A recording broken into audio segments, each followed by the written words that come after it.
Erica, sweetheart, the bread didn't turn out so well. Could you do something about it? What do you mean, didn't turn out well? Maybe we need a better oven, love. I've seen some great ones for sale lately. Okay, I'll discuss it with Mrs. Stacy. My name is Erica Walson, and I'm 35 years old. I work from home as a full-time Forex trader. I met my husband, Ethan, who's 2 years older than me, at our previous job. We were both employed at a small mail order business. Ethan in the pet food department and I in customer service for the cosmetic department. The job was challenging, often requiring us to stay late and catch the last train home. However, we always looked forward to our weekly drinks with the same group of coworkers after those long nights. Back then, we worked overtime day after day, finding little joy in life. Despite earning decent money, we had no time to spend it, and our only solace was our nightly drinking sessions. It was during these gatherings that my husband, who was part of our group, and I started dating. We got married 3 years ago. After we got married, I quit my job and stayed home for a while. During this time, I discovered Forex trading. I immersed myself in learning, buying several books, and gathering a wealth of information online. It was a challenging journey to become a Forex trader.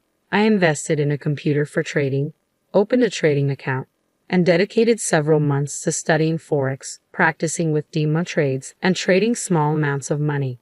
Eventually, I developed my own style and began earning consistently. However, my in-laws who live with us don't understand my job at all. Last year, my father-in-law retired. They were living on their own in public housing, and my husband, concerned about their financial situation, invited them to move into our 3-bedroom condo. I pay the rent for our condo. When I first started with Forex trading, my husband was still working, and we managed to get by. Once I began earning a steady income from Forex, I took over paying the rent and covering our living expenses. Dad, Mom, Erica is taking care of all our living expenses, so please feel at home, my husband said. Erica, thank you so much. We appreciate it, they replied. And that's how our life with my in-laws began. I don't do any household chores at all because we have a housekeeping service that handles everything. Mrs. Stacy, the woman in charge, is an excellent cook and takes care of all the other chores perfectly, which is a huge help. This allows me to focus on studying Forex and sharing my earning strategies on blogs and other platforms instead of doing housework. However, my in-laws aren't happy with this arrangement. Initially, when they moved in, they were modest and grateful, but after 2 months, they started complaining. Why doesn't the daughter-in-law do any housework even though she's at home? Is it really a job to just sit in front of the computer all day? Forex is just gambling. Of course, they don't say these things directly to me, but I can tell they're nagging my husband about it. Since he no longer has to pay rent or cover living expenses, he spends his entire salary on himself, and his attire has become quite flashy. He always wears custom-made suits, brand-name shoes, and designer bags. He's always loved fashion, and now he seems quite satisfied being able to indulge in it. He used to act as a buffer against my in-laws' complaints, but recently that has changed. You're always glued to your computer. You don't wear makeup and you only wear sweatpants. Isn't that terrible? He said one day. Wait, what do you mean it's terrible? Do I need to dress up and put on makeup just to be at home? I replied. You might be okay with it. But it doesn't match me, he responded. What do you mean it doesn't match you? We're at home. What does it matter? It does matter. Don't you want to look cute for me? Cute? What are you talking about? Is that really necessary? Ever since that conversation, my husband has started complaining about me along with my in-laws. One evening after dinner, as I was heading to the bathroom, I overheard a conversation coming from the living room. What's with Erica? Is she making fun of us? She always has a bad attitude. Yeah, she's making fun of us. She thinks we're poor because we lived in public housing. That's right, I feel the same way. She doesn't do anything around the house because she wants to act like she's above it all. Anyone can do Forex. Erica studied a little bit and started making $20,000 a month. I can do it too. That's right, you can do it too. She's making money from gambling that anyone can do, yet she's acting all high and mighty. I don't like it, and she's not even cute. I always wonder who she thinks she is. Even though I work from home, I always had breakfast with my husband before he left for work. He still works at the same company we used to work at, so he comes home late. We both cherished our breakfast time together as our time. but he started avoiding it, saying, "I'll eat breakfast on the way. I'm good leaving without eating." My mother-in-law sneered at my husband's behavior. Yeah, Ethan must be getting tired of a woman who doesn't fulfill her duties as a wife. It's only natural. Duties of the wife. Isn't it enough that Mrs. Stacy is managing all the household chores flawlessly? Talking about traditional wife duties seems outdated. Outdated. We hold on to old-fashioned customs. I received plenty of scolding from my mother-in-law too. What do you mean by scolded? As long as the housework is taken care of, isn't that sufficient? I'm the one covering the expenses. Expenses? Do you think I'll stay silent if you bring up money for a few living expenses? My mother-in-law, who had been living without the burden of covering living expenses, seemed to be using money to socialize with others her age in our apartment building. I noticed her purchasing and flaunting expensive brand-name bags multiple times. Similarly, my father-in-law was investing his entire pension into his golf hobby. I even spotted a new set of golf clubs in our hallway. Meanwhile, I was the one footing the bill for rent and all other living expenses. I couldn't fathom what these people were up to. With my in-laws having nowhere else to go, I had no choice but to endure it.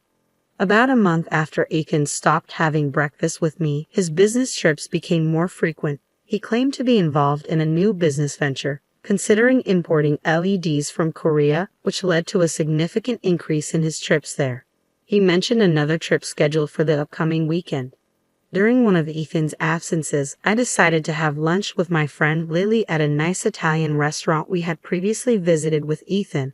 However, to my surprise, I spotted him there, despite supposedly being on a business trip to Korea. Lily and I were enjoying our wine when she pointed him out, saying, "Isn't that Ethan?" I turned to see Ethan leaving the restaurant with another woman. "That can't be him, can it? He's supposed to be in Korea?" I muttered, bewildered. Lily tried to dismiss it, but it was undoubtedly Ethan. He appeared to be spending the weekend with another woman while claiming to be on a business trip. The woman was petite and exuded a youthful charm. She seemed to be in her early 20s, much younger than Ethan, who is 37. I recalled Ethan asking me, "Don't you want to look cute for me?"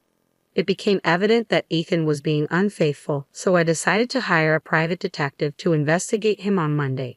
Additionally, I noticed an increasing number of packages addressed to my mother-in-law being delivered. "Are you buying more things, Mother?" I asked. "Do I need your permission?" she retorted. "No, that's not what I meant." It appeared that my mother-in-law had developed a penchant for online shopping, indulging in more brand-name bags and accessories. With the proliferation of counterfeit products online, I wondered if she was aware of the risks. Sure enough, one day while Ethan was at work and I was in my room working, she approached me and said, "I need your opinion on something." "What is it?" I asked. "Come with me," she urged. In the living room, she had opened a package. I purchased 5 bags because they were on sale, but they appeared to be counterfeit. "You have to be cautious when shopping online, especially for branded items," I advised. Upon inspection, it was clear that the items were indeed counterfeit. I couldn't help but wonder how much she had spent on these knockoffs. "What should I do about this?" she asked me. "You should attempt to negotiate a return with the seller," I suggested. She tried contacting the seller but struggled to find their phone number. When she finally did, it turned out to be disconnected. Emailing them proved futile as well, with no response. In the end, she had paid a total of $3,000. The e-commerce website seemed legitimate at first glance, but it offered brand-name bags at unrealistically low prices. Since she had paid via bank transfer, she couldn't seek recourse through her credit card company, and the site had a strict no-cancellation policy. Mother, it's crucial to exercise caution when purchasing brand-name items. If they're unusually inexpensive, chances are they're fake. Please consider that before making impulsive purchases solely based on price. "You're such a nag," she retorted. Feeling futile in the conversation, I retreated to my room to resume my work. However, on Sunday after dinner, my father-in-law unexpectedly confronted me about my involvement in Forex. He had learned about it while golfing with his former colleagues the day before. "I've heard that Forex is a scam. Are you deceiving people to earn money, Erica?" "What?" I exclaimed, taken aback. "I've heard they lure you in, saying, 'Want to make easy money with Forex? We guarantee you won't lose,' and then trick you into investing.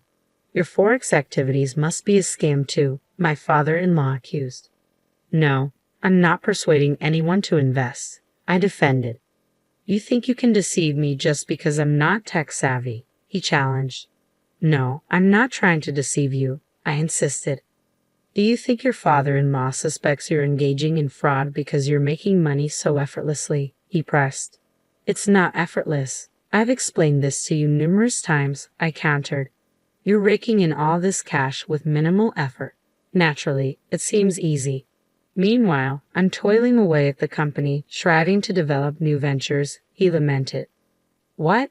Are you suggesting I give up Forex? If I do that, how will we afford anything? We won't be able to cover the rent, I protested.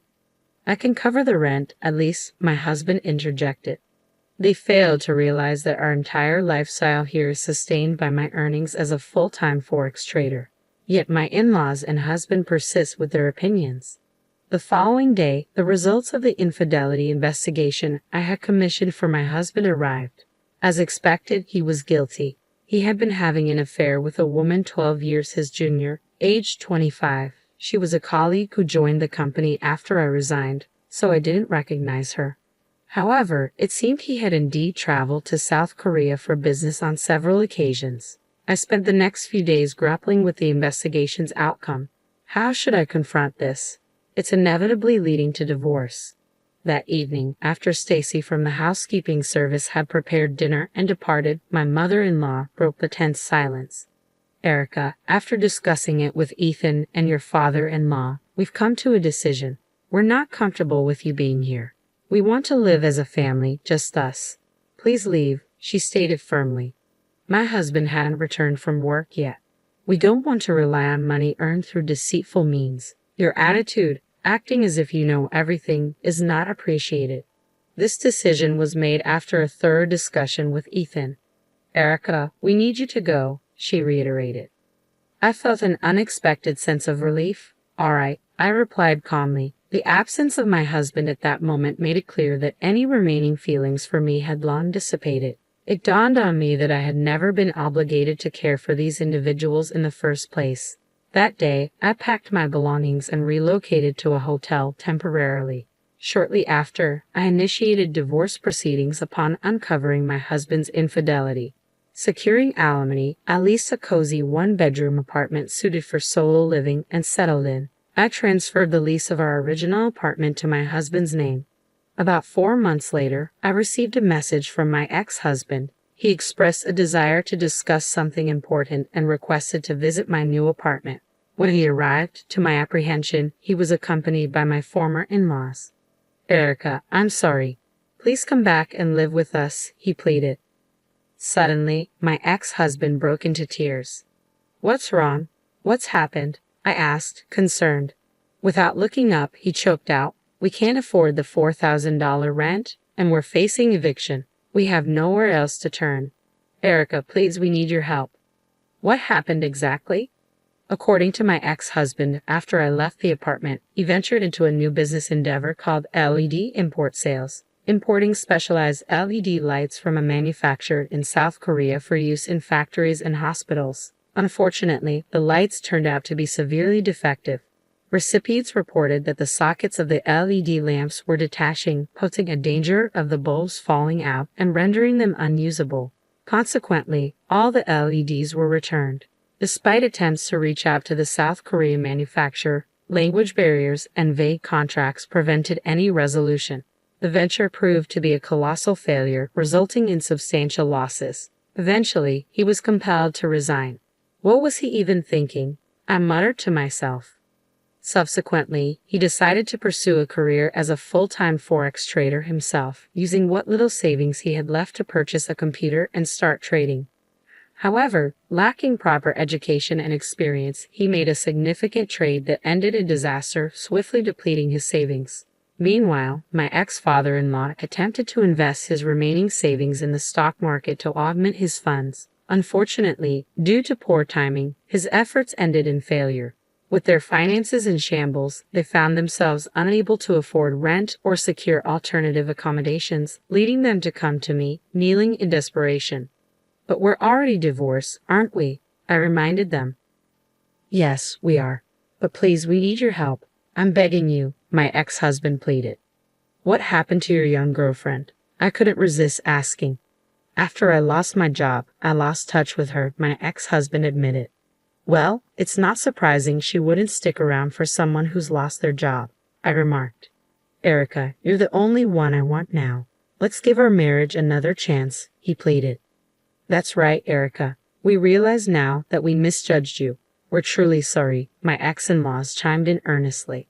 Erica, I owe you an apology too. I misunderstood Forex trading and wrongly accused you of wrongdoing. I'm sincerely sorry, my ex-husband added. I decline, I replied firmly. Erica, please reconsider. I admit my mistakes and I promise I won't betray your trust again, he implored. That's right, Erica. Ethan won't cheat again. Let's return to being a happy family of 4. I've already said no. If he persists, I will involve the authorities, I warned firmly. Despite their continued pleas, my ex-husband and former in-laws eventually left, disheartened. They truly were an unbelievable family. Following their departure, I received several more desperate calls from my ex-husband, all pleading for reconciliation. Each time, I firmly declined. I no longer cared to know what became of them. As I continued my solitary work as a trader from home, I began to feel the desire for companionship. After consulting with my friend Lily, she offered to introduce me to someone. Tomorrow, I have a meeting arranged with Lily and this individual. I'm cautiously optimistic about this new encounter.